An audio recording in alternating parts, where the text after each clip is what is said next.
Hi everybody. In this video, we're going to look at modeling motion with 3D vectors. We'll cover how to resolve forces and how to use the CVAT formulae. So if we begin with example 1, we're told that a particle of mass 2 kilograms is acted on by two forces, F1 and F2.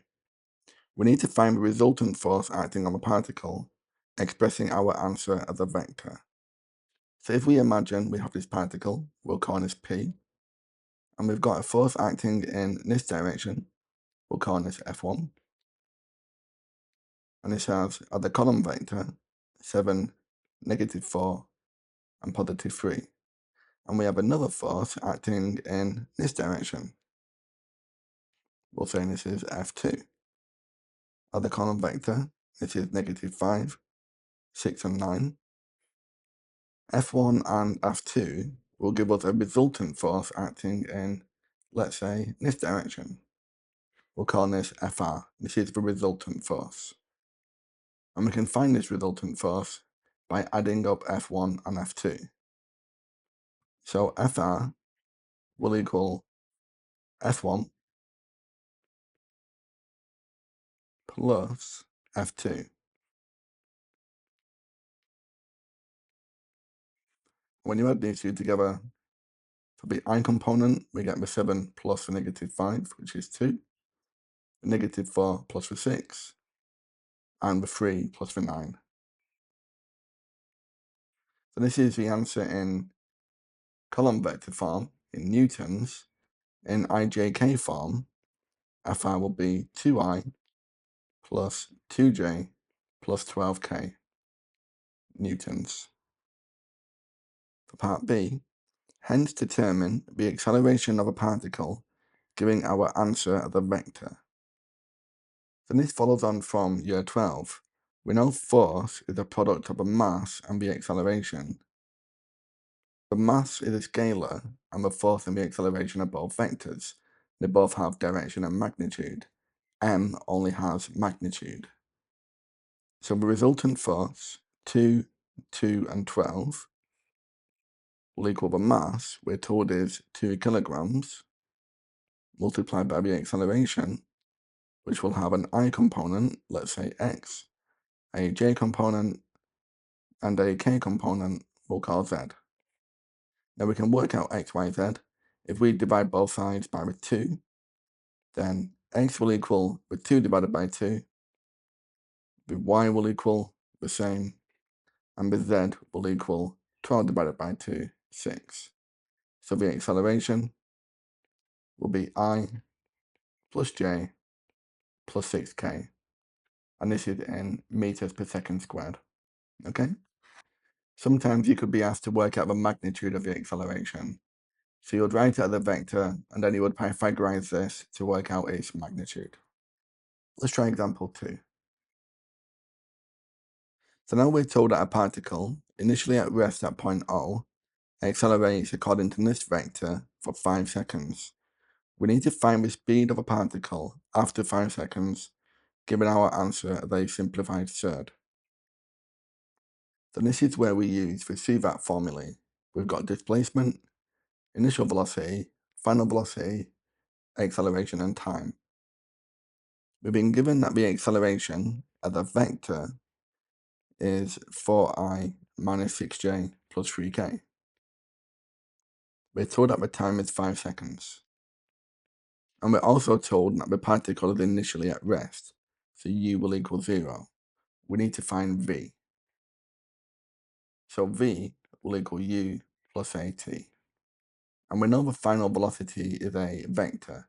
This will have an x, a y, and a z value. The initial velocity is 0, and the acceleration is the vector given here. So this will be the time multiplied by 4, -6, and 3. So we'll expand this out. We'll get x will equal 20, y will equal -30, and z will equal 15. This will give us the velocity after 5 seconds as 20I minus 30J plus 15K.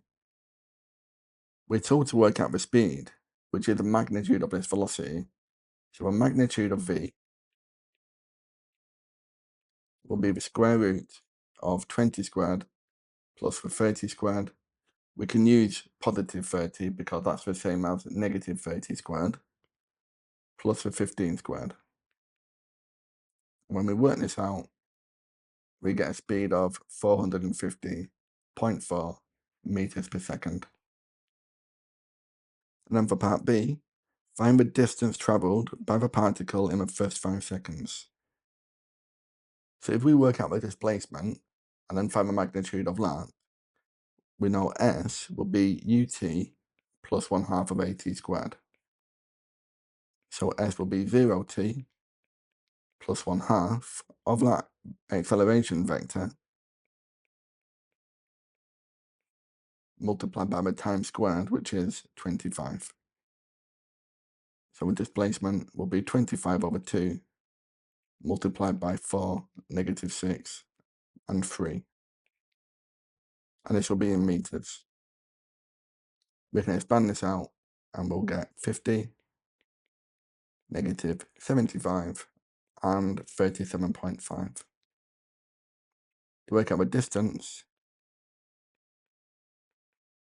we'll take the square root of the 50 squared, the 75 squared, and the 37.5 squared.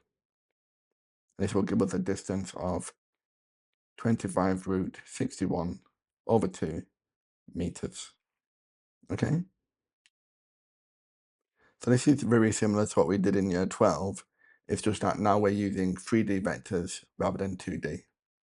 Let's try one more question. So do you want to read through this question yourself and try and work out F2 as a vector? You can pause the video and come back when you're ready. Okay, so I'll come back if you had a go. We told that a particle has a mass of 8 kilograms and is acted on by F1 and F2. So we know Fr, the resultant force, will be F1 plus F2. We're given F1, we're also given the acceleration. We need to find F2.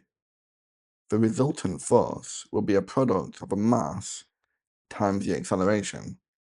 So 3, 1, and -2. So Fr will be 24I plus 8J minus 16K.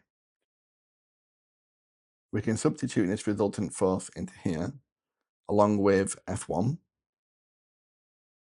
So Fr, 24, 8, and -16 will equal F1, 6, -2, and 4, plus the I, J, and K components of F2, let's say X, Y, and Z. So X will be the 24 minus the 6. The Y will be 8 minus the -2. And the Z will be -16, take away the 4, -20. So F2 will be 18I plus 10J minus 20K.